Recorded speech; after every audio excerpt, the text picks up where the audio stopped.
माननीय महोदय, मैं कहना चाहूंगा कि 2047 में विकसित भारत बाद में बना लीजिएगा, पहले एपीजे अब्दुल कलाम के सपनों का 2020 का भारत कहाँ गया उसको तो एक बार एनालिसिस कर लीजिए।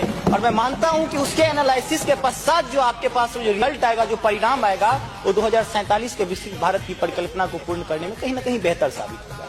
मैं उस क्षेत्र से आता हूं जो बिहार को दो भाग में बांटती है, एक नॉर्थ बिहार, एक साउथ बिहार। हमारा मिथिला का रीजन 6 महीने बाढ़ के पानी से ग्रसित रहता है। जब मैं राज्य सरकार से पूछता हूं तो कहती है कि विदेश का मामला है भैया, नेपाल पानी छोड़ देता है, मैं क्या करूं, उधर से चना डैम बना देता है। अब तो राज्य में भी सरकार आपकी है, केंद्र में भी आपकी है, तो प्रभु कृपया कुछ तो मदद कीजिए।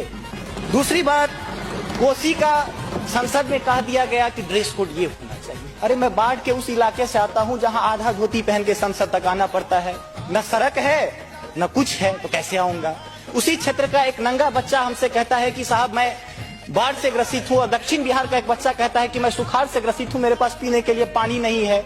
बीच वाला एरिया कहता है मैं नरसंहार से परेशान हूँ। तो बिहार की एक परिभाषा बनती है कि उत्तर में बाढ़ है, दक्षिण में सुखाड़ है, बाकी जो बचा नरसंहार है, यही बिहार है। अब मैं कहाँ जाऊँ। तीसरी बात मैं आता हूँ कि आपने तो राम जी को अयोध्या में लाकर स्थापित कर दिया, जरा उनके ससुराल मिथिला पर भी ध्यान दीजिए। माँ सीता कब कब अग्नि परीक्षा देगी, उनके पुत्र हम कब कब अग्नि परीक्षा देते रहेंगे, हम पर भी तो थोड़ा ध्यान दीजिए प्रभु।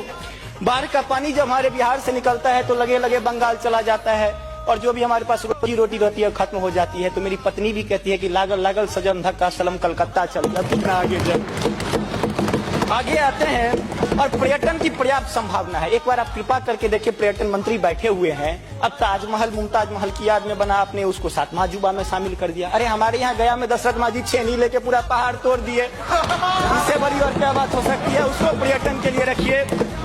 और ये जो भूखमरी, बेरोजगारी और शिक्षित राज्य की जो हम पर वो जो पीठ पर धो रहे हैं, वो हमको इसी तरह की कविता याद दिलाती है कि तू सिंह मारती गैसी, मैं कोने में दुबका बैल प्रिय, मैं पीपल सा सीधा साधा, तू मुझ पे लटकी चुड़ैल प्रिय। तो ये अशिक्षा, बेरोजगारी हम पर चुड़ैल की तरह लटकी है। तो there is politics behind every politics. स्नातकोत्तर राजनीति विज्ञान में पढ़ाई होती है, उसको छोड़ के जरा राज्य और केंद्र में अब सामंजस्य स्थापित करके दुआ कीजिएगा प्रभु। बहुत बहुत धन्यवाद।